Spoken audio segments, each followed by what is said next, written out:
Complete అవ్వట్లేదు. Sir మంగళం scene గారు మీకోసమే వెయిటింగ్. ఎస్ సునీల్ గారికి ఒక్కసారి గట్టిగా చెప్పట్లు. పుష్ప సినిమా 2021లో రిలీజ్ అయిన తర్వాత సునీల్ గారు తెలుగుతో పాటు బోలెడని భాషలు నేర్చేసుకున్నారు. ఆ రేంజ్లో అన్ని సినిమాల్లోనూ అన్ని భాషల్లోనూ కనిపిస్తూ ఉన్నారు. సో మంగళం సీను గారు ప్లీజ్. Thank you. అందరికీ నమస్కారం అండి. నేను పుష్ప ఫస్ట్ ఫంక్షన్ అప్పుడు చెప్పాను, ఇది ఏదో మామూలు వైబ్రేషన్ కాదండి, వేరే వైబ్రేషన్ ఇది వెళ్తానే ఉంటుందని. నేను స్పెయిన్లో షూటింగ్కి వెళ్ళి షూటింగ్ నుంచి ఎర్లీ మార్నింగ్ లొకేషన్ షిఫ్ట్ అవ్వాలండి. నైట్ 10 o'clockకి అక్కడ రెస్టారెంట్లన్నీ క్లోజ్ అయిపోతాయి. ఒక గ్యాస్ స్టేషన్ దగ్గరికి వెళ్ళాం, 9:45 అయింది. నేను దిగి పరిగెట్టి లోపలికి వెళ్ళి 10 o'clock క్లోజ్ అంటది.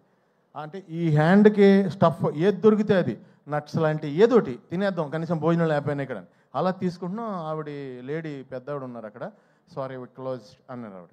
థ్యాంక్ యూ అండి, 2 ప్యాకెట్స్ అని ఇవ్వండి తీసుకున్నా.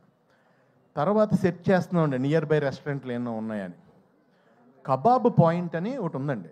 కబాబ్ పాయింట్ అంటే కనుక మన ఇండియన్ రెస్టారెంట్ అని అనుకుని అక్కడ కబాబ్ పాయింట్ దగ్గరికి వెళ్ళామండి. బయట కొంతమంది కట్టేసి కబాబ్ పాయింట్ క్లోజ్ చేసి midnight స్పెయిన్లో 2 o'clockకి బయట నుంచుని వాళ్ళు అక్కడ నుంచి సిగరెట్లు కాలుస్తున్నారంటే ఆ ఓనర్ తాలూకు 2 brothers, లోపల ఒక బ్రదర్ ఉన్నాడు పెద్ద బ్రదరు. మేము వెళ్ళాం, దిగాం. ఇలా వెనకాల డైరెక్షన్ డిపార్ట్మెంట్ ఒక వెహికల్, మాది ఒక వెహికల్. దిగ్గానే అతను ఇలా చూశాడు నన్ను. అది నేనేంటి, స్పెయిన్ ఏంటి, అర్ధరాత్రి 2:30కి ఇలా చూసి లోపలికి వెళ్ళాడు. ఫోన్లో ఆన్ చేశాడు, పుష్ప ఇంటర్వెల్ బ్లాక్ తీసుకొచ్చి చూపించాడు నాకు. తూ అయినా బై తూ అయినా అని. అది ఎవరిదంటే రెస్టారెంటు, అది Pakistani people restaurant in Spain. ఒక అర్ధరాత్రి నన్ను చూసి వాళ్ళు ఏమేమి ఐటమ్స్ వండగలరో అన్ని ఐటమ్స్ వండి నాకు, ఆదిత్య రవిచంద్రన్ డైరెక్షన్ డిపార్ట్మెంట్కి, డైరెక్టర్కి, అందరికీ నేనేంటంటే వాళ్ళందరూ తింటున్నారు, వీళ్ళందరూ వాళ్ళ ఇంట్లో వాళ్ళు లేపేసి వీడియో కాల్ ఇచ్చారు నాకు.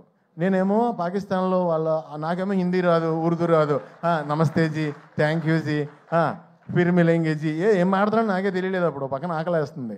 సో డార్లింగ్ అంత దూరం రీచ్ అయిపోయింది. ఎక్కడికి వెళ్ళినా నన్ను చూస్తే పుష్ప.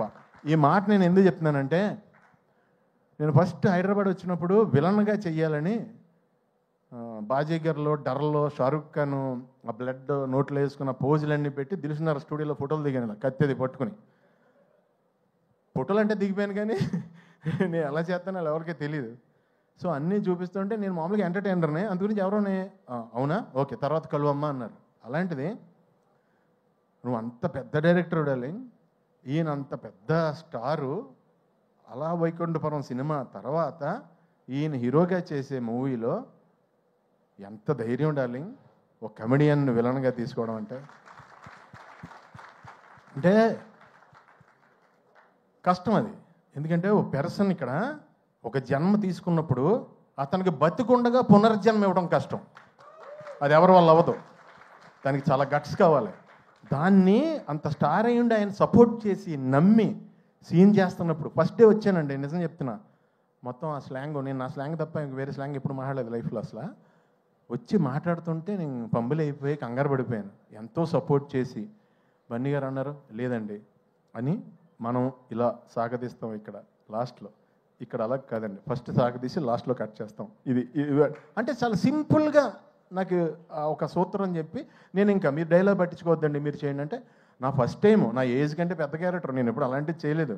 సో నెతుక్కుంటూ నాకు నిజంగా డార్లింగ్ ఈ రోజునే నిజం చెప్తున్నాను, తమిళ్, కన్నడ, మలయాళం అందరూ టూ మచ్ ఆఫ్ రెస్పెక్ట్ ఇచ్చి చాలా మంచి క్యారెక్టర్లు ఇచ్చి నువ్వు ఇచ్చిన పునర్జన్మ జెండా వాళ్ళందరూ కూడా కంటిన్యూ చేస్తున్నారు. చాలా చాలా చాలా థ్యాంక్స్. ఒక్క మాటలో అంటే మీకు